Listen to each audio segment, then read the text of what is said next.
ಹೀಗೆ ಬೆಳಗಾವಿ ಭಾಗದಲ್ಲಿ ಮಳೆ ಅಬ್ಬರ ಮುಂದುವರೆದಿದೆ. ಮಾರ್ಕಂಡೇಯ ನದಿ ನೀರು ನುಗ್ಗಿ ಮೆಕ್ಕೆಜೋಳ ಎಲ್ಲ ಜಲಾವೃತ ಆಗ್ತಾ ಇದೆ. 2 ಎಕರೆಯಲ್ಲಿ ಬೆಳೆದಿದ್ದಂತ ಮೆಕ್ಕೆಜೋಳ ಬಹುತೇಕ ಹಾನಿ ಉಂಟಾಗ್ಬಿಟ್ಟಿದೆ. ಬೆಳಗಾವಿ ತಾಲೂಕಿನ ಕಂಗ್ರಾಳಿ ಕೆಎಚ್ ಗ್ರಾಮಸ್ಥರು ಸಂಕಷ್ಟವನ್ನು ಅನುಭವಿಸ್ತಾ ಇದ್ದಾರೆ.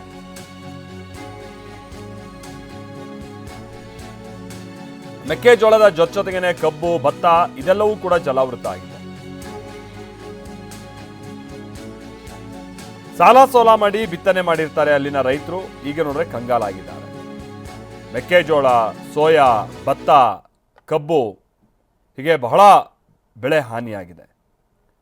ಸೂಕ್ತ ಪರಿಹಾರ ಕೊಡಬೇಕು ಅಂತೇಳಿ ಸರ್ಕಾರಕ್ಕೆ ಆ ಭಾಗದ ರೈತರುಗಳು ಮನವಿ ಮಾಡಿಕೊಳ್ತಾ ಇದ್ದಾರೆ. ಈ ಬೆಳೆ ಹಾನಿ ವಿಚಾರವಾಗಿ ಸಹದೇವ್ ಅಲ್ಲಿನ ರೈತರ ಜೊತೆಗೆ ಮಾತನಾಡಿದ್ದಾರೆ. ಬನ್ನಿ ಅದಕ್ಕೆ ಸಂಬಂಧಪಟ್ಟಾಗಿನ ರಿಪೋರ್ಟ್ ನೋಡ್ಕೊಳ್ಳೋಣ.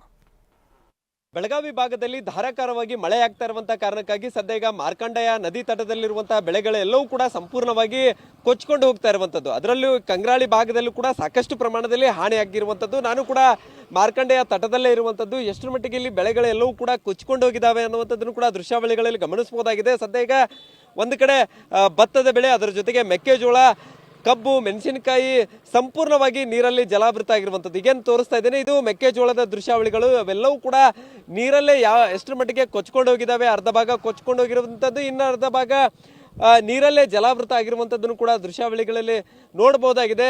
ಸದ್ಯ ಈ ಒಂದು ಬೆಳಗಾವಿ ಭಾಗದಲ್ಲಿ ಅತಿ ಹೆಚ್ಚು, ಅದರಲ್ಲೂ ಮುಖ್ಯವಾಗಿ ರಕ್ಕಸ್ಕೊಪ್ಪ ಡ್ಯಾಮ್ದಿಂದಲೂ ಕೂಡ ಈಗಾಗಲೇ ನೀರನ್ನು ಬಿಡಲಾಗ್ತಾ ಇದೆ. ಹೀಗಾಗಿ ಹೆಚ್ಚಿನ ಪ್ರಮಾಣದಲ್ಲಿ ಈ ಒಂದು ಮಾರ್ಕಂಡೇಯ ನದಿಗೆ ನೀರು ಹರಿದು ಬರ್ತಾ ಇರುವಂಥ ಕಾರಣಕ್ಕಾಗಿ ಬೆಳೆಗಳೆಲ್ಲವೂ ಕೂಡ ಸಂಪೂರ್ಣವಾಗಿ ಹಾಳಾಗಿರುವಂಥದ್ದು. ಇದರಿಂದ ಈ ಒಂದು ಕಂಗ್ರಾಳಿ ಭಾಗ ಸೇರಿದಂತೆ ಈ ಮಾರ್ಕಂಡೇಯ ನದಿ ತಟದಲ್ಲಿ ಬರುವಂತಹ ಆ ಒಂದು ಹಳ್ಳಿಗಳ ರೈತರು ಸಂಕಷ್ಟಕ್ಕೆ ಸಿಲುಕಿರುವಂಥದ್ದು. ಯಾಕಂದರೆ ಕಷ್ಟಪಟ್ಟು ಸಾಲ ಸೋಲ ಮಾಡಿಕೊಂಡು ಬೆಳೆಯನ್ನು ಬೆಳೆದಿರ್ತಾರೆ. ಹೀಗಾಗಿ ಇದೀಗ ಕೈಗೆ ಬಂದ ತುತ್ತು ಬಾಯಿಗೆ ಬರದಾರದ ಪರಿಸ್ಥಿತಿ ನಿರ್ಮಾಣ ಆಗಿರುವಂಥದ್ದು.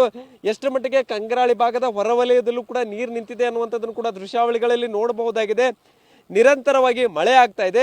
ಅದರಲ್ಲೂ ಜುಲೈ ತಿಂಗಳಲ್ಲೇ ಹೆಚ್ಚಿನ ಪ್ರಮಾಣದಲ್ಲಿ ನೀರು ಬಂದಿರುವಂಥದ್ದು ಇದೇ ಮೊದಲೇ ಬಾರಿಗೆ. ಯಾಕಂದರೆ ಬಹುತೇಕ ಜುಲೈ ಅಂತ್ಯದವರೆಗೂ ಕೂಡ ನೀರು ಬರ್ತಾ ಇತ್ತು. ಅಷ್ಟರೊಳಗೆ ಬೆಳೆಗಳ ಎಲ್ಲವನ್ನು ಕೂಡ ರೈತರು ತೆಗೆದುಕೊಳ್ತಾ ಇದ್ರು. ಆದರೆ ಈ ಸಾರಿ ಮೇ ತಿಂಗಳಲ್ಲೇ ಹೆಚ್ಚಿನ ಪ್ರಮಾಣದಲ್ಲಿ ಮಳೆ ಆರಂಭ ಆಗಿರುವಂಥದ್ದು.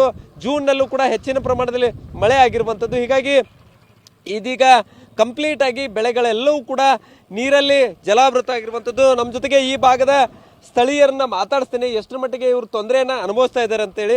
ಸರ್, ಈಗ ನೀರು ಏಕಾಏಕಿ ಬಂದಿದ್ದರಿಂದ ಯಾವೆಲ್ಲ ಬೆಳೆ ಹಾನಿ ಆಗಿರುವಂಥದ್ದು? ಭಾಳ ತೊಂದರೆ ಆಗೈತೆ ರೈತರಿಗೆ. ಇದು ಮೆಣಸಿನ್ಕಾಯಿ, ಕ್ಯಾಬೇಜ್ ಮತ್ತು ಮೆಥಿ ಪಲ್ಲೆ, ಶಿಪ್ಪು ಹಿಂಗೆ ಎಲ್ಲ ಬೆಳೆ ನಷ್ಟ ಆಗಿ ಹೋಗಿತ್ತು. ಕಬ್ಬು ಮತ್ತು ಅದು ಕಬ್ಬು ನಾಟಿದ ಫುಲ್ ಆಗಿದ್ದು ಬೆಳೆ ಬರಬೇಕಿದ್ದಂದ್ರೆ ಇನ್ನೂ ಒಂದು ತಿಂಗಳು ಹೋದ್ಮೇಲೆ ನೀರು ಬಂದ್ರೆ ನಡೀತೈತಿ. ಅಷ್ಟು ಸಲುವಾಗ ಇದು ಭಾಳ ನುಕ್ಸಾನ. ಬೆಳಗಾವಿ ಜಿಲ್ಲಾ ತಾಲೂಕು ಎಲ್ಲ ನಷ್ಟ ಆಗಿ ಹೋಗಿತ್ತು. ಸೋಯಾಬೀನ ಮತ್ತು ಪಲ್ಲೆ ಬಿಲ್ಲೆ ಬಟಾಟೆ ಎಲ್ಲ ಈ ಬೆಳಗಾವಿ ತಾಲೂಕು ಐತಲ್ಲ ಎಲ್ಲ ನಷ್ಟ ಆಗಿತ್ತು ಹೋಗೈತೆ ರೈತರಿಂದ. ಅದು ಸ್ವಲ್ಪ ಪರಿಹಾರ ಏನೂ ಇಲ್ಲ. ಸರ್ಕಾರ ಸಹಾಯ ಮಾಡಬೇಕು ಅಷ್ಟು, ಬೇರೆ ಏನೂ ಇಲ್ಲ. ನಮ್ಮ ರೈತಗಳಿದ್ರ ಎಲ್ಲ ಸಹಾಯ ಮಾಡಬೇಕು ಅಷ್ಟ ಅಪೇಕ್ಷ ಐತೆ ನಮ್ದು, ಬೇರೆ ಏನೂ ಇಲ್ಲ. ಸೊ ಇದು ಸದ್ಯ ಈಗೇನು ತರಕಾರಿ ಬೆಳೆ ಸೇರಿದಂತೆ ಕಬ್ಬಾಗಿರ್ಬೋದು, ಮೆಕ್ಕೆಜೋಳ ಆಗಿರ್ಬೋದು, ಅದ್ರ ಜೊತೆಗೆ ಭತ್ತ ಆಗಿರ್ಬೋದು, ಅದೆಲ್ಲವೂ ಕೂಡ ಕಂಪ್ಲೀಟ್ ಆಗಿ ಹಾಳಾಗಿರುವಂಥದ್ದು. ಇದರಿಂದ ಸೂಕ್ತ ಪರಿಹಾರವನ್ನು ಸರ್ಕಾರ ಕೊಡಬೇಕನ್ನುವಂಥ ನಿಟ್ಟಿನಲ್ಲಿ ರೈತರು ಸರ್ಕಾರಕ್ಕೆ ಮನವಿಯನ್ನು ಮಾಡ್ಕೊಳ್ತಾ ಇರುವಂಥದ್ದು. ಕ್ಯಾಮರಾಮನ್ ಪ್ರವೀಣ್ ಜೊತೆ ಸಹದೇವ್ ಮಾನೆ, TV9 ಬೆಳಗಾವಿ.